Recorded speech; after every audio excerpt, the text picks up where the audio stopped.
বিষ্ণুৰাভা এতিয়া কিমান ৰাতি তুমি হাৰে আছা হাৰে আছো আমি আৰু হাৰে আছে প্ৰীতি বিহুৰ তলিত চিফুং বাহিৰ কৰুণ সুৰ বড়ো গাভৰুৰ নাচনৰ তালে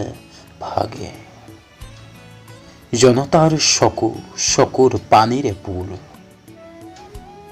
মাজনিশা কোনে ৰাজ আলিয়ে দি আক্ষেপ কৰি যায়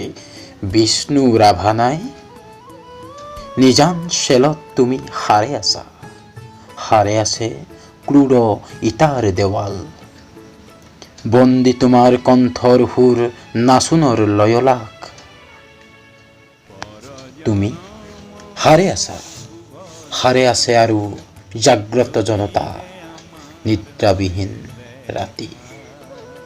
বিষ্ণু ৰাভা এতিয়া কিমান ৰাতি বিহুৰ পথাৰত ৰৈ আছো আমি ৰৈ আছে এয়া মনোৰমা সখী ৰাজপথ জুৰি নৱ উন্মেষ ধ্বনি হেজাৰ জনৰ অবিৰাম কুৰুলি সকলোৰে মুখ প্ৰশ্ন মুখৰ আজি ই বিহুৰ ৰাতি কাৰাগাৰৰ দুৱাৰ কেতিয়া মুকলি হ'ব বন্দী সৃষ্টিয়ে কেতিয়ানো প্ৰাণ পাব প্ৰাণহীন আজি গীত মাত সুৰ প্ৰাণহীন বিহু তলি বন্দী শিল্পীৰ বেদনাত জাগে ৰঙা জীৱনৰ উন্মাদনা সঁচা আবেগৰ ৰোল মাজনিশা কোনে মৰিশালি জুৰি চিঞৰি উঠে কল্লোল বন্ধু জীৱনৰ কল্লোল দাস কেপিটেল 11 পৃষ্ঠা বাকী মাজনিশা কোন ত্ৰিনয়নে পঢ়ে পোহৰ উদয়াচলত ৰবি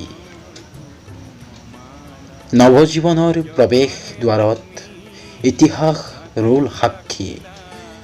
বিষ্ণু ৰাভা আকৌ তুলিকা লোৱা ইটাৰ দেৱালত আঁকি যোৱা সেই ছবি যি ছবিত ফুটি উঠে হেজাৰ শিল্পীৰ উত্থান অখ্যাতজনৰ আশা আবেগৰ ৰোল ইটাৰ দেৱালত জিলিকি উঠিছে দাস কেপিটেলৰ সপোন শেষ নিশা কোন ৰাজপথেদি ৰিঙিয়াই কৈ যায় অখ্যাতজনৰ বুল লাগি হ'ল হেঙুল হাইতাল ৰঙা তুমি হাৰে আছা আৰু হাৰে আছে তোমাৰ তুলিকা জীৱনৰ চিৰ সখী তুমি য'ত আছা সৰু কাৰাগাৰ থিয় একেখনি ইটাৰ দেৱাল আমি য'ত আছো বৰ পোতাহাল শত নাগ পাশে বন্ধা তোমাৰে আমাৰে বিহু সন্মিলন হ'বলৈ বেলি নাই হিয়া হালধিৰে দেহ মন ধুই আমি গোট খাম নৱজীৱনৰ পুৱা বিষ্ণু ৰাভা হোৱা ঘূৰণীয়া বেলি ৰঙা মুখ ফুটে সঁচা আবেগত মুক্তিৰ কপনি শেষ নিশা সেয়া অখ্যাতজনৰ সমদল সমাগত সমস্বৰে ফুটে পোহৰ জীৱনৰ জয়ধ্বনি